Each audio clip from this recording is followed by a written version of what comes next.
going on, YouTube? Today is September 18th, 2024. I want to talk about my 5 stacking mistakes. If you're a new stacker, stick around. If you're not a new stacker, stick around to the last one, number 1. It is the most deadly mistake when it comes to stacking, in my opinion. And it is so simple. And so many people miss this. By the way, nothing in this video is financial advice. This is merely my opinion, what I'm doing. I'm not a financial advisor, just a dude on YouTube sharing his journey. Real quick, hit me up on Rumble.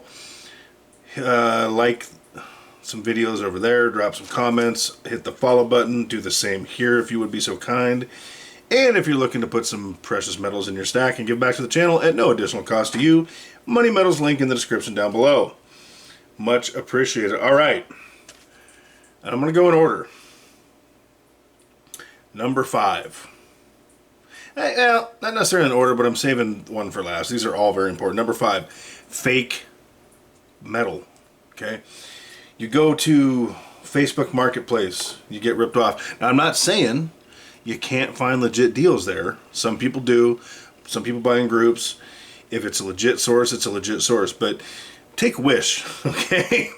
I remember a friend of mine, we were sitting there, and she's like, look at this. Why are you paying, I don't know at the time, 25, 30 bucks, whatever it was. This was a couple years ago. Why are you paying that for an ounce of silver when you can get the same thing on Wish for $3? Because you can't. It's not real silver. So your source is very important. It matters. Me personally, I use MoneyMetals, Blvd. I use Hero. I use the LCS primarily. I use MoneyMetals, and I like Monument quite a bit. And that ties into the one after this next one. That's why I use those sites. The next one, and I'm going to be honest, I'm not going to name names, but over the years, a lot of quote-unquote coin collectors, numismatic collectors, and I'm not saying there's anything wrong with numis or collectibles, there's not. If that's what you want to do, that's awesome. But a lot of them have told me, man, I just don't have much weight because I've been stacking numismatics and collectibles, and I really need to get into the weight and get the weight of the stack up. And that's so important because numismatics are a different market. You have to find a buyer if you want to sell. They're probably not as liquid. They can be very, very profitable. But, you know, when it comes to stacking, in my opinion, and again, not a financial advisor, weight is extremely important. You know, the more, you know, people can say, oh, silver's only worth 30 bucks an ounce. Okay. But if you have a lot of it, that really adds up. So, you know, and it's fine to stack numis and collectibles and all that. I wouldn't start with those, and if I did, you know, if I saw something I really liked, if you're just getting into the game, I might buy that, but then I would shift over to weight, to bullion, primarily. And once you get a good bullion stack, hey, go buy the collectibles, go buy the numis, whatever you want to do. That's just my opinion. And again, this is just my opinion. The next one, paying too much. You know, if you're, I'm not going to name websites, but there are some websites that great products, but you're going to overpay where you can get the same exact thing somewhere else. I mean, shop around. You know, same thing with an LCS. Some LCSs are so much more expensive than others. Some of them are better to buy from because they sell cheaper, and some are better to sell to because they pay more because they sell higher. So it's really important to know, you know, where to get your product, what websites to use, what shops to use, and for what. You know, like I have a shop that if they have what I want in stock, I'll buy from them because it's cheaper. They pay less when they buy back from me, but they sell it back to the consumer for less as well. So, and I've sold there before, but you know, I prefer to buy from shops that are cheaper as a buyer and sell to shops that are more expensive as a seller when I go to sell to them, because I'll usually get more bang for my buck when I'm selling, and more bang for my buck when I'm buying from the opposite shops. This is not always true, but this has been my experience. So paying too much is very, very important. We don't want to overpay for anything. The next one, and I kind of touched on this a little bit, not being consistent. Okay, you go and you put a few ounces in the stack and you forget. You're like, yeah, I got some silver, and you got 2 ounces. 6 months goes by, you got 2 ounces. 12 months goes by, you got 2 ounces. Well, if we forego certain things, certain luxuries, right? That coffee, not even every day, but let's say we get a coffee every day, a $5, $8 latte, whatever your deal is, and maybe some breakfast, and we knock that down to 3 days a week instead of 5 or 7. We can use that extra money to buy an ounce of silver in a week or two, whatever the math in your particular situation comes out to be in. And eventually, if you do that, it's going to really start to grow. It's going to add up.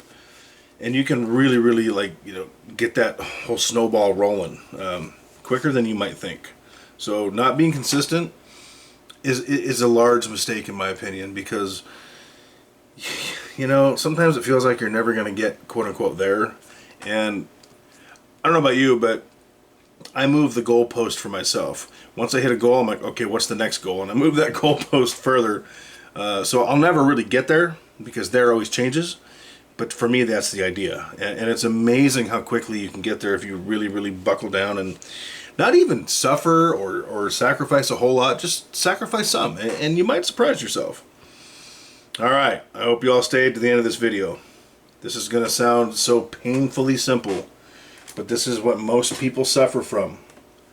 And this doesn't just apply to stacking. This is anything you want to do in your life.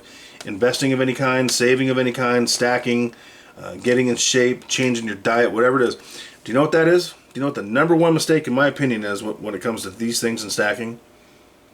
It's not starting. Sounds very simple, doesn't it? It's just simply not starting. If you don't start, you're never going to get there. You're never going to get where you want to go. You're never going to get to that point. You have to start. And a lot of people don't start a lot of things in life. A lot of people say, yeah, shoulda, woulda, coulda, or tomorrow, next week, next month. If you start with just 1 or 2 ounces, or 1 or 2 dimes, or 1 or 2 quarters, and you hold that in your hand, you're going to know if that's something you want to continue. And most people, once they hold that in their hand, they say, wow, this is really something. This is really cool. I want more. So not starting anything in life ensures you will never achieve that particular goal. And that, my friends, is my number one mistake when it comes to stacking. Have I made stacking mistakes? Abso-friggin-lutely, but I started and I learned and I adjusted. You're going to make mistakes most likely. Most of us do. You may have regrets. You may not. But there may be things you would sit back and say, yeah, I don't regret it, but I could have done this, that, and the other a little bit different. But if you don't start, you're never going to get there. So make sure you start. Again, not financial advice. Use that MoneyMetals link. Hit the subscribe button on this channel. Smash that like button. Don't tap it nicely. Beat it up. Drop a comment so I know you're here. Follow me on Rumble. And y'all know what's coming next. Whatever you do, start stacking and keep stacking.